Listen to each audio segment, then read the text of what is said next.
নাউজুবিল্লাহ, এটা তো বেঈমান, এটা কি হুজুর নেই? লা ইয়ামাসুল্লাহ মুতাতাহহিরুন। আল্লাহর কোরআন ধরতে হলে যত বড় হুজুর হক, এই কোরআন ধরতে হলে পবিত্রতার সহিত অবলম্বন করতে হবে, পবিত্রতার সহিত ধরতে হবে, করতে হবে। দুরূদ শরীফ যদি কেউ উযু ছাড়া পড়ে, সে আস্তে আস্তে গরীব হয়ে যাবে। কি হয়ে যাবে? আল্লাহর হাবিবের সামনে দুরূদ শরীফ পড়বেন, উযু নিয়ে পড়বেন।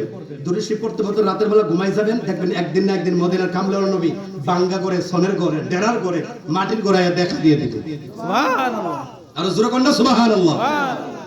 নাকি শিল্পপতির বাড়ি 3 তলা 5 তলা 10 তলা হিমের দেখা দিব?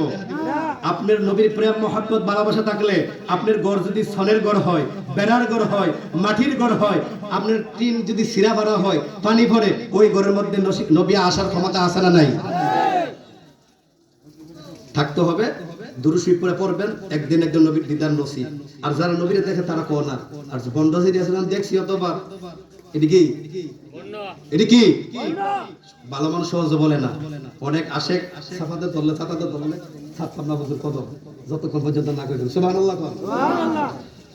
তো বাবাজিরা আমার, এরপরে বলতেছে তুমি এই কোরআন ধরতে হলে পড়তে হবে, পবিত্রতার প্রয়োজন আছে, ওযু করতে হবে, ওযু ছাড়া দেওয়া যাবে না। আর তাছাড়া তুমি একদম কাফের, তুমি কাফের।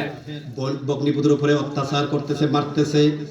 বোন ডাকদা বলে, ভাই তুমি আমার স্বামীরে আর টাচ করবে না, আর মারতে পারো না। আমরা আল্লাহর হাবিবের কাছে কলমা পড়ে মুসলমান হয়ে গিয়েছি। আমাদের এই জীবন যদি আমাদের জীবন এই পৃথিবীর জমিন থেকে বিদায় হয়ে যায়, চলে যাও, শেষ করে দাও, এরপর আমার নবীর কলমা আমরা ছাড়বো না। আল্লাহু আকবার বল। নবীর সাহাবীদের মধ্যে হযরত ওমর তখন ওখান থেকে ব্যর্থ হয়ে নবীজির দরবারে গিয়ে যাচ্ছে। সুবহানাল্লাহ। দেখো সুবহানাল্লাহ। কার দরবারে? আর জোরে বলেন, কার দরবারে? কি লইয়া? কি লইয়া? যদি মনে করেন ভাই কামরুল ইসলাম, যদি মনে করেন একটা তরবারি লইয়া শক্তি লাল করে রাস্তা দিয়ে আড়ে গোলামের দেশে দূরে নিও, ঠিক কিনা? সেই উমর তরবারি নিয়ে দৌড়াতেছে, নবীর দরবার দিয়ে যাচ্ছে।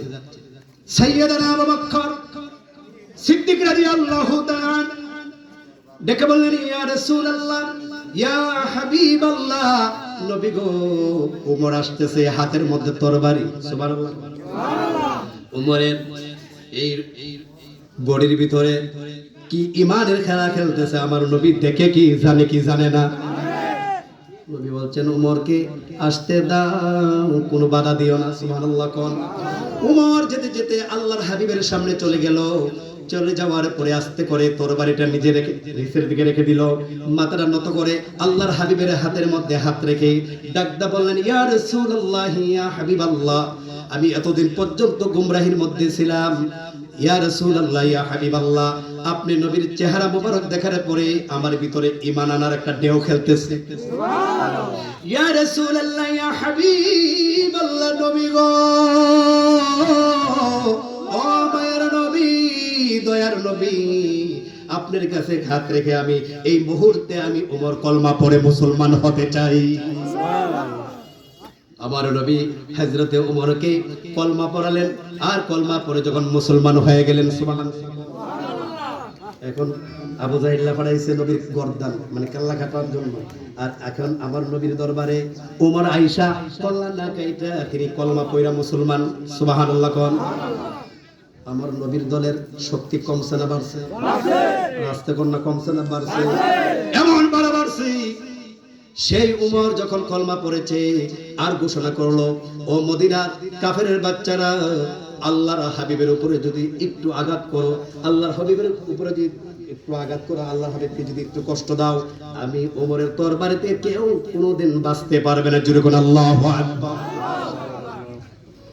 ঠিক হযরত ওমর ফারুক রাদিয়াল্লাহু তাআলা কিছুদিন পরে আল্লাহর নূরের নবী রাহমাতুল লিল আলামিন যখন মদিনাতুল মুনাওয়ারা থেকে 3.5 কিলোমিটার দূরে জাবালে সালাত নামে একটি পাহাড় আছে, ওই পাহাড়ের